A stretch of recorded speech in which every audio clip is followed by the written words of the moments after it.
Hai, Assalamualaikum warahmatullahi wabarakatuh. Ketemu lagi dengan saya Benny Ramdhani di channel Benny Info.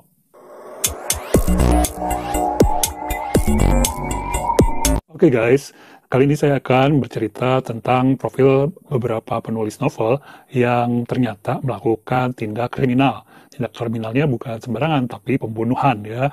Padahal mereka juga menulis genre novel kriminal.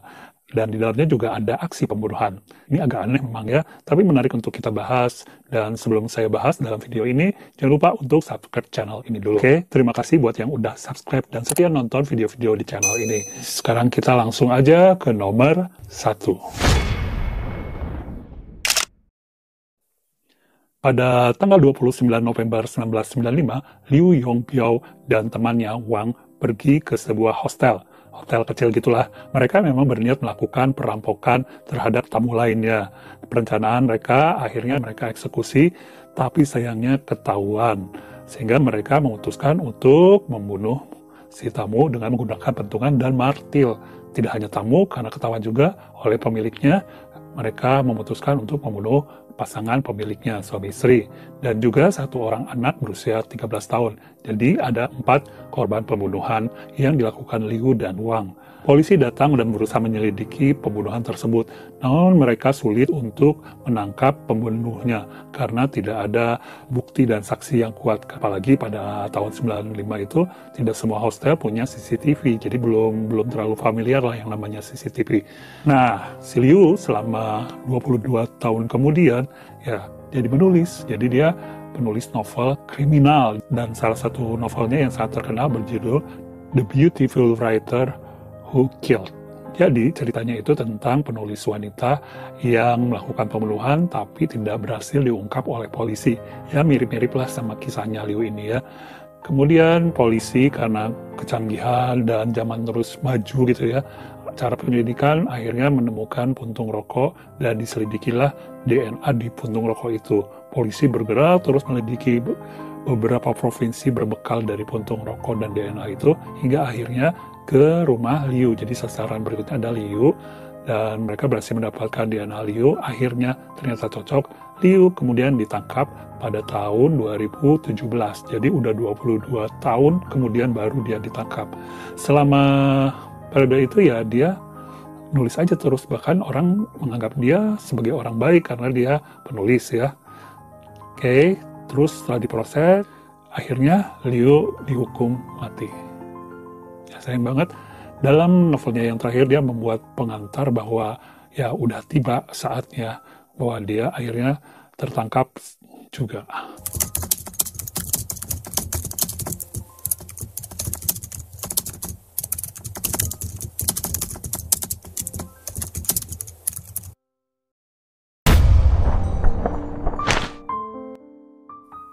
Oke, sekarang nomor 2 kita ke Belanda. Di Belanda itu ada penulis kriminal terkenal pada saat itu, namanya Richard Klinghammer. Nah, Richard ini pada tahun 1991 kehilangan istri bernama Hannelore. Nah, Hannah ini karena nggak ketahuan jasadnya gitu ya, hilang.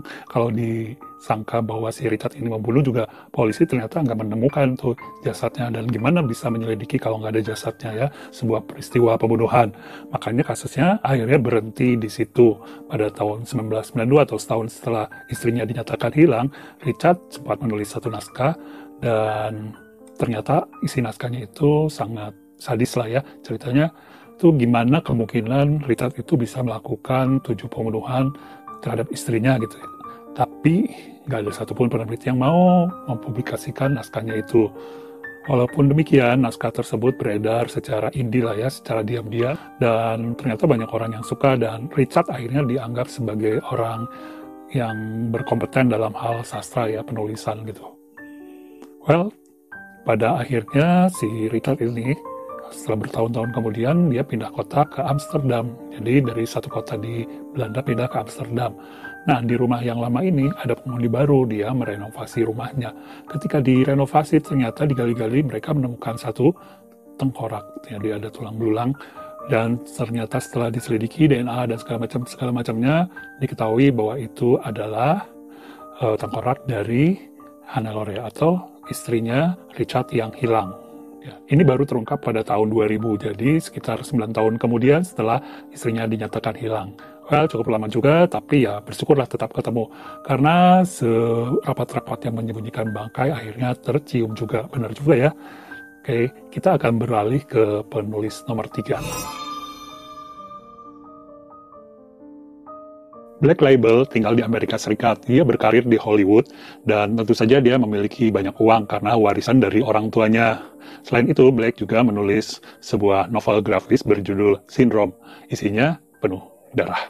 Dan covernya sendiri, kalian lihat aja sendiri ya. Sungguh menyeramkan ya, boneka yang kepalanya ya begitulah. Sehingga tak heran jika orang menghubungkan dengan kelakuan Black pada tahun 2016. Pada saat itu Black sudah punya istri dan anak, tapi dia seperti orang kebanyakan uang, juga mungkin dimanfaatkan oleh banyak wanita. Dia pacaran dengan seorang model cantik bernama Iana Kasian, yang nasibnya patut kita kasihani. Ya, karena Iana ini tidak cuma dipacari, tapi juga dihamili dan punya anak. Setelah itu, Iana disiksa, bahkan dibunuh, ya, dan dia dimutilasi. Akibat perbuatannya ini, pada tahun 2018, Black akhirnya dipidanakan, dan dia mendapat hukuman seumur hidup penjara, ya. Apakah kalian merasa kasihan dengan Black? Tentu saja tidak ya, karena orang jahat ya seperti itu. Cuman dari tentang Black ini kita harus tarik kesimpulan bahwa kita tidak bisa mudah begitu saja percaya dengan orang yang kita cintai. Karena buktinya Black ini walaupun saling mencintai ya ujung-ujungnya seperti itu. Akhirnya terjadi penganiayaan dan ini sangat banyak terjadi di Amerika sana. Mungkin juga di Indonesia ya. Kalian pernah dengar kan tentang toxic relationship?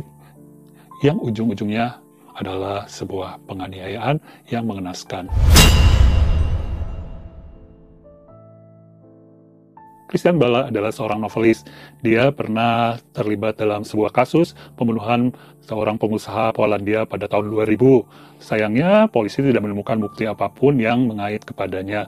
Kemudian si Christian Bale ini menulis novel pada tahun 2003, terbit dengan judul Amok. Pada novel tersebut, ada adegan pembunuhan dan tentu saja cara membunuhnya dengan mengikat menggunakan tali. Well, ternyata pada tahun yang sama, tahun 2003, seorang detektif mengambil alih kasus kematian pengusaha Polandia di tahun 2000 tersebut. Nah, si detektif kemudian membaca novel karya Christian Bale. Dari situ dia menemukan beberapa hal yang bisa menjadi petunjuk, termasuk misalnya telepon terakhir yang digunakan oleh korban. Dari sanalah akhirnya detektif tahu bahwa Christian Bale terlibat dengan pembunuhan pengusaha Polandia tersebut. Akhirnya Christian Bale ditangkap polisi, kemudian dihukum selama 25 tahun penjara. Well, sang hakim menilai bahwa apa yang dilakukan Christian Bale lumayan banyak dituangkan di dalam novel berjudul Amok tersebut. Jadi, jangan-jangan ya, ide novel berjudul Amok itu benar-benar diambil dari kisah nyata pembunuhan yang dilakukan oleh Christian Bale. Tentu saja kita nggak perlu ya, kalau kalian mau jadi penulis, nggak perlu gitu-gitu amat.